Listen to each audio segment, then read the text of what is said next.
les enfants sont arrivés, d'autres sont restés à la maison parce que la pluie là, ça a débordé.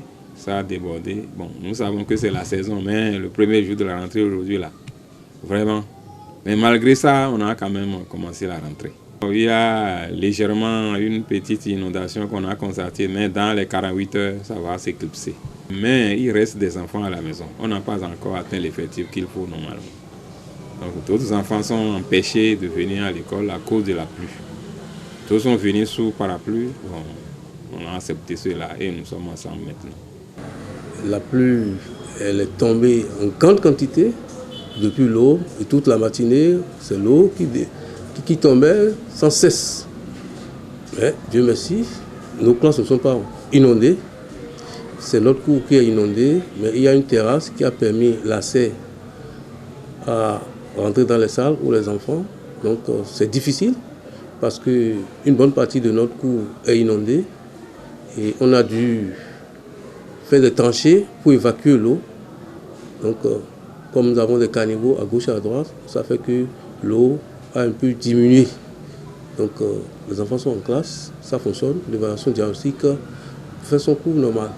Et pour aller aux toilettes, on prend par l'eau, on doit marcher dans l'eau.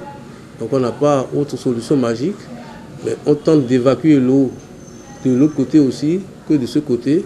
Bon, hein, l'eau stagne toujours là. Donc si les autorités peuvent nous aider à nous ramener encore du sable, ça nous aiderait à éloigner totalement, à sortir de l'inondation. Notre école est inondée quand il pleut.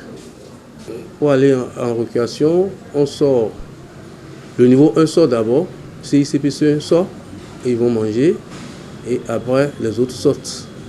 Donc, mais on tente de les canaliser, vous achetez ce que vous voulez manger, allez vous réfectionner dans votre salle, et on reste, ne restez pas sous la pluie, donc on veille à ça. Bon, et on leur demande de ne pas passer dans l'eau, de passer par la terrasse pour aller chez les vendeurs ou pour rentrer à la maison. Les parents aussi, quand ils veulent rentrer dans l'eau, on dit non, l'eau n'est pas... Cette eau est souillée, donc c'est source de plusieurs maux. Donc d'éviter de passer dans l'eau. Donc quel appel on peut lancer aux parents de bien vouloir venir nous aider. C'est notre chose à nous. Hein? C'est nous-mêmes qui allons construire notre pays. Il ne faut pas toujours qu'on attende le gouvernement. Le gouvernement a de multiples préoccupations. Multiples préoccupations. Donc s'il y a des nantis, bon, qui doivent bien faire un geste à notre endroit, hein, pour que les enfants se sentent très à l'aise à l'école, ils ne partagent pas dans l'eau. Parce que si l'enfant veut aller aux toilettes, il est obligé de passer par l'eau. Il dit là le besoin. On ne peut pas le retenir dans la classe.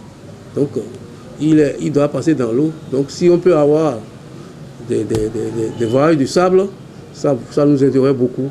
Donc on sollicite aussi la mairie de Cotonou, hein, de venir voir, de faire le constat.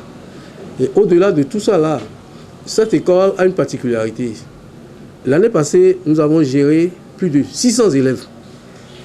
Et c'est un seul groupe. Tout le temps, nous plaidons pour qu'on vienne construire en hauteur, pour que cette école devienne un complexe scolaire. Cette école devienne un complexe scolaire et qu'on ne soit pas confiné dans les salles. Nous avons au-delà de 100 dans les salles, CICP, CE1, CE2. Donc, vraiment, on demande une fois au gouvernement, aux autorités, de bien vouloir se pencher encore une fois sur la situation de l'école primaire publique de Racomé, qui souffre beaucoup.